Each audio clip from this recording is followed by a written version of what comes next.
Hi people, welcome back to my making of a Whirligig lure video series. By now the glitter particles have dried now, and now it's time to apply the epoxy top coats to the lure. I've got several lures here to top coat, 4 whirligigs and 2 crankbaits. I shall be unable to do all of these lures with one epoxy mix, since I am using epoxy with a fast curing hardener. Actually, the epoxy mix has a processing time of just 20 minutes, 15 to 20 minutes. So I can only do a few lures before the epoxy starts to set and turn to jelly. I've chosen to work with this fast curing epoxy because I do not have a lure rotator. Using this fast curing epoxy, one can apply thinner coats than if you could do with slow curing epoxy and a lure rotator. With this fast curing epoxy, I would just flip the lures over maybe 3 or 4 times in the drying rack to prevent dripping on one side. And well, after 20 minutes, half an hour, it would not cause no dripping anymore. And I'm used to work with this stuff, and I'm quite satisfied. I would apply 3 coats, waiting 24 hours in between. And well, let's put this aside. To mix the epoxy, I'm using such little bins here. They have a milliliter scale, 1/1000th of a liter. So actually these are cups for medication that they issue in hospitals over here. You could buy such on maybe eBay or chemists, which is pretty expensive. Or you got a date nurse, and she'd be bringing it from her work. Or if you have a relative that has to spend time in hospital, just ask them to bring these cups for you. But in this case, you must wash them thoroughly before using it for mixing epoxy. With my fast curing hardener, I will mix only 6 milliliters together, so altogether 6 milliliters, because I would not be able to apply more than that before the stuff starts to set. Okay, so this epoxy I'm mail ordering from a German shop located somewhere near Berlin, and I've been using it for years, and I'm pretty much satisfied with it. You must mix it very thoroughly. I know some people do it with scales, but I'm using these bins. The relation of mixing is, well, it's not written here, but I have it in mind. It's something like 57 to 43 or something like that. So by experience, I know quite well how to mix it in these little cups. Sometimes I fail, and the epoxy remains tacky, or it cures too fast. That one I will notice during the work. If it remains tacky, I would just apply another coat and the problem is solved. But all in all, these scales, milliliter scale on the this little jar helps a great deal mixing it properly. So just a little more. So I would take about 4 parts of resin and scratching 2 parts of hardener, and then I'm okay.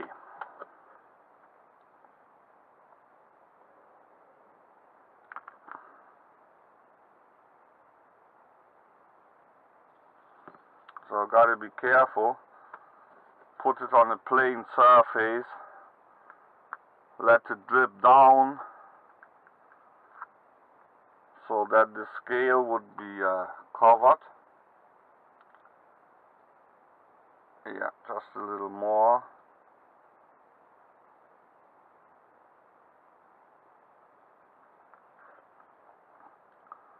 And now it should be okay, I guess.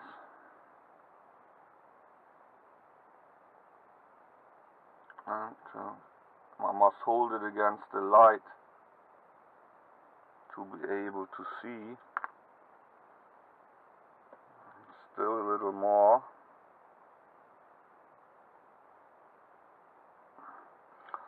One must try to keep the relation of resin and hardener thoroughly. If you're off even a little bit, it will cure too fast. And let me see. I think I have used too much hardener now.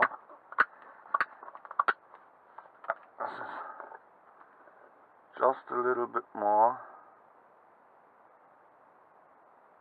Okay. This should be it now. And now I would thoroughly stir it.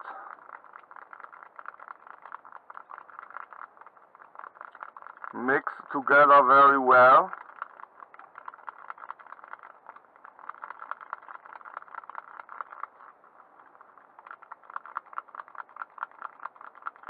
Of course I would use these jugs only once, because you can't clean the cured epoxy entirely. You always have reminders, so if you would use it again, the hardened particles will get into the next mix, so I throw them away. Also, I'm using disposable brushes. I used to get a couple of dozens very cheap from the dollar store, but by this time I've used them up through the years, and but I was lucky to find a few hundreds of disposable brushes on the flea market last year, so these would get me through lure making for the next years, for sure.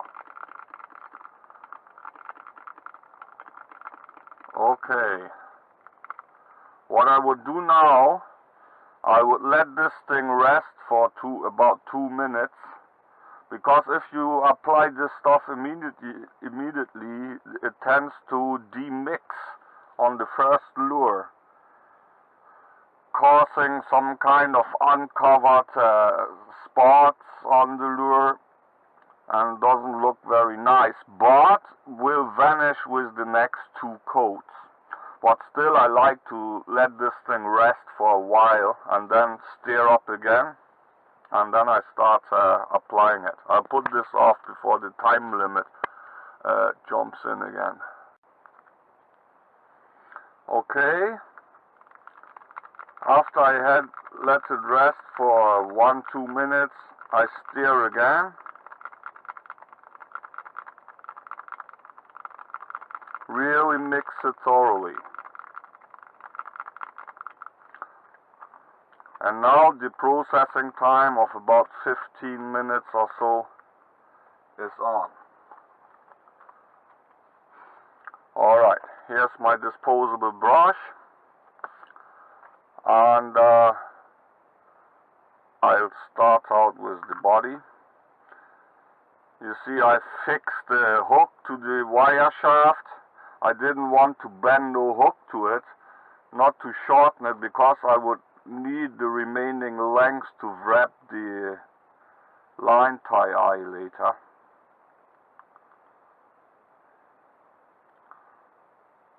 So I've got to work very fast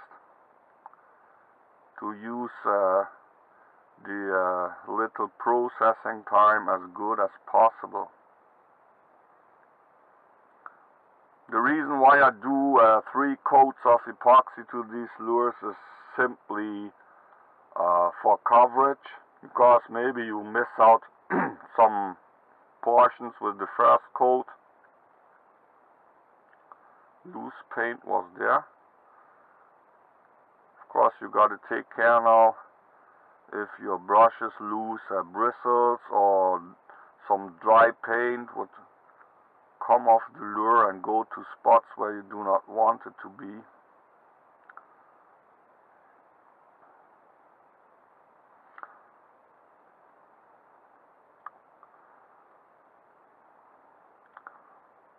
I like to hold it against the light, works with the first coat, because the paint underneath is matte and this thing is glancing, so you could locate uncovered spots.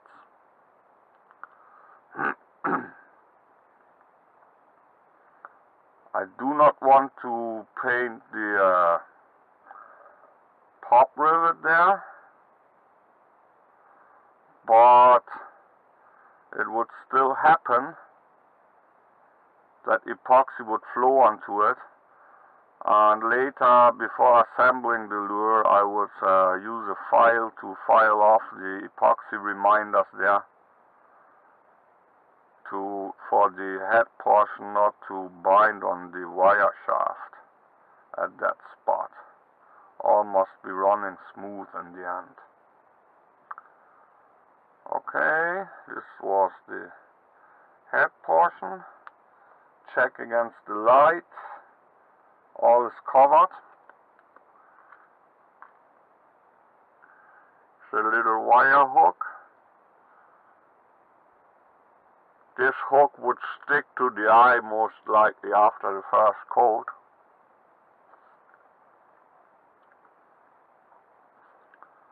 Now the head portion, that's gonna be complicated because of the wings. Would take some time to, because I do not want epoxy on the wings, but still faster than using color paints.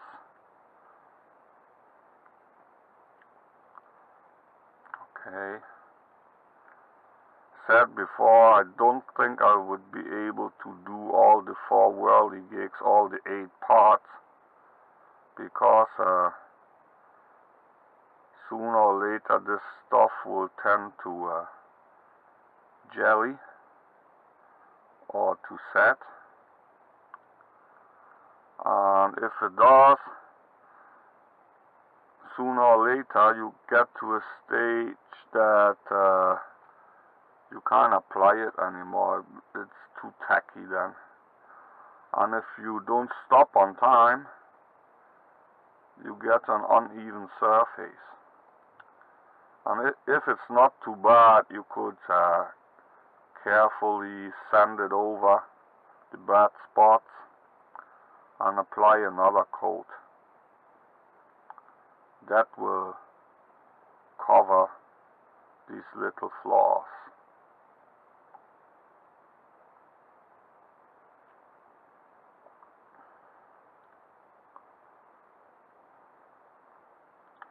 What I notice on this thing now is that I could have made the bearing bushing, the tube in the middle, the bearing tube, is a bit too short.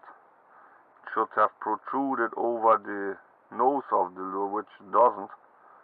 So I have to take care that no wire,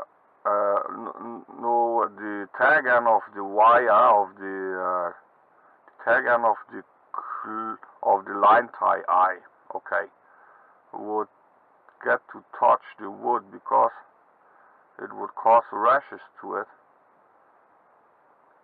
Alright, hang it to dry, and now each time I do another lure part, I will flip the previous one over. That's very important to avoid dripping. Okay, now I do another whirligig. I said I'd make 4 of them, and I will soon switch the camera off. No need to show you the entire top coating. What I had to say, I said it already, and also I wouldn't show the second and third coat, because it's rather all the same. So I'll be back in a few days when this thing would have cured, so that I could assemble the lures.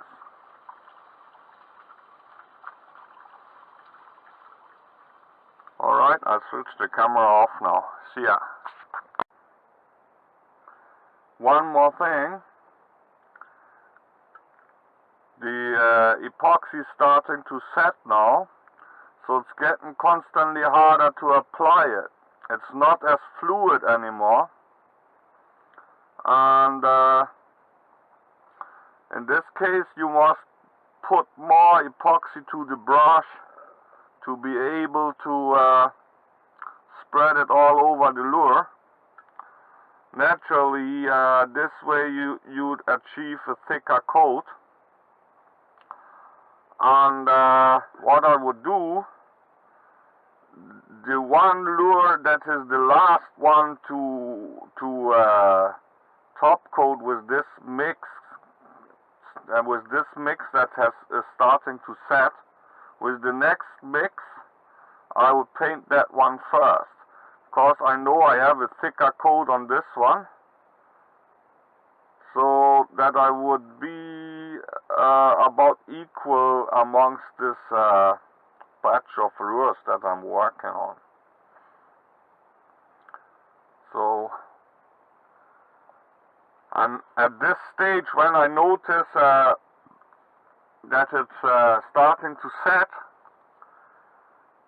I do not have to flip the other parts over that fast anymore. So I think this crankbait is going to be the last to do with this mix. And then I have 1 crankbait and 2 whirligig head portions left over, and I would have to do another mix for this. You see, it's now setting so fast, it's almost impossible to spread it over the lure. Probably I have used a little bit too much hardener, but it's going to be okay, I know by experience. If I notice it's not possible anymore to spread the epoxy over the lure, then you stop it. Even if you have only covered half of the lure or didn't cover it entirely, because when it gets too jelly-like, you can't spread it over the lure anymore, and you will get ugly humps on your lure that you would have to sand over later and coat again. You see, it's pulling kind of hairs already. So this is going to be the last lure to be covered with this epoxy mix.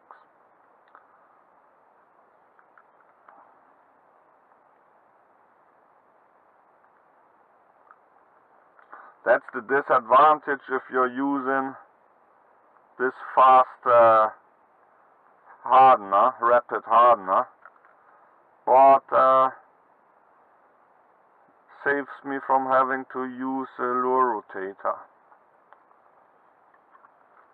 Because you see my workshop is stuffed full, and with everything I've gathered through the years, all materials and machinery, tools, and I don't even have the time to clean up. So I surely do not have the space for a lure rotator, and it would require to be dust proof as well. I mean, this epoxy that I'm using here with the fast curing mix, it's quite dust proof because it will only take a few hours, and it's not tacky anymore. Okay, that was it.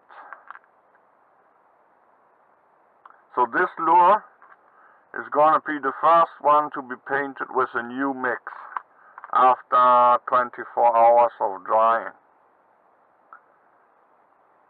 Now I'm flipping all the lures over for the last time, and hardly any dripping would occur anymore.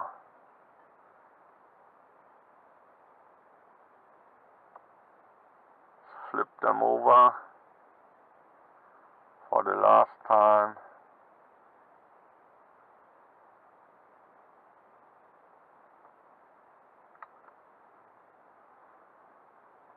And that's it. And you see, the epoxy is now too tacky to work with. Right, that's the rapid hardener. It will be hard within 5 minutes now, and touch dry, well, I estimate after, slightly touch dry after 4 hours. Alright, that's for the top coating now, finally. See ya.